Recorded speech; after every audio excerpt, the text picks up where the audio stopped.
ಮಾದಾಪುರ ಬಳಿಯ ಕುಂಬೂರಿನಲ್ಲಿ ಶ್ರೀ ಗೌರಿ ಗಣೇಶ ಸೇವಾ ಸಮಿತಿಯ 6ನೇ ವರ್ಷದ ಗೌರಿ ಗಣೇಶೋತ್ಸವ ವಿಜೃಂಭಣೆಯಿಂದ ನೆರವೇರಿದೆ. ಊರಿನವರ ಸಂಭ್ರಮ ಹರ್ಷೋದ್ಗಾರಗಳ ಮಧ್ಯೆ ಭವ್ಯ ಮೆರವಣಿಗೆ ನಡೆದು ಉತ್ಸವ ಮೂರ್ತಿಯನ್ನು ವಿಸರ್ಜಿಸಲಾಯಿತು. ಇದಕ್ಕೂ ಮುನ್ನ ಬೆಳಗ್ಗೆ ಕುಂಬೂರಿನಲ್ಲಿ ಸಭಾ ಕಾರ್ಯಕ್ರಮ ಆಯೋಜಿಸಲಾಗಿತ್ತು. ಗಣೇಶೋತ್ಸವ ಆಟೋಟ ಸ್ಪರ್ಧಾ ವಿಜೇತರಿಗೆ ಬಹುಮಾನ ವಿತರಣೆ ಮಾಡಲಾಯಿತು. ಪುಟಾಣಿ ಮಕ್ಕಳು ನಡೆಸಿಕೊಟ್ಟ ಆಕರ್ಷಕ ನೃತ್ಯ ಪ್ರದರ್ಶನ ಜನರ ಗಮನ ಸೆಳೆಯಿತು. ಬಳಿಕ ಅತಿಥಿಗಳನ್ನು ಸನ್ಮಾನಿಸಿ ಗೌರವಿಸಲಾಯಿತು.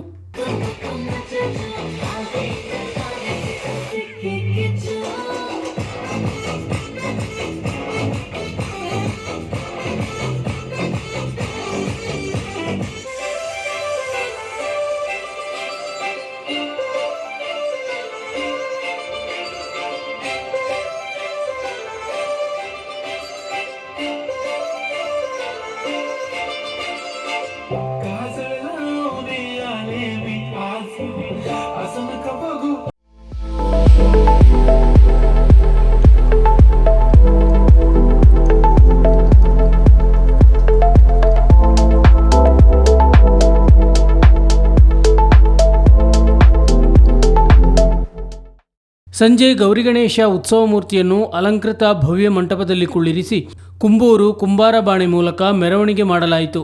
ಸಂಗೀತದ ಅಬ್ಬರಕ್ಕೆ ಮನಸೋತ ಪುಟ್ಟ ಮಕ್ಕಳು, ಯುವಕ ಯುವತಿಯರು ಮತ್ತು ಹಿರಿಯರು ಕುಣಿದು ಕುಪ್ಪಳಿಸಿ ವಿಸರ್ಜನೋತ್ಸವಕ್ಕೆ ಕಳೆ ತಂದರು.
ಮೆರವಣಿಗೆ ಬಳಿಕ ಉತ್ಸವ ಮೂರ್ತಿಗಳನ್ನು ಮಂಜುನಾಥ್ ಅವರ ಕೆರೆಯಲ್ಲಿ ವಿಸರ್ಜನೆ ಮಾಡಲಾಯಿತು.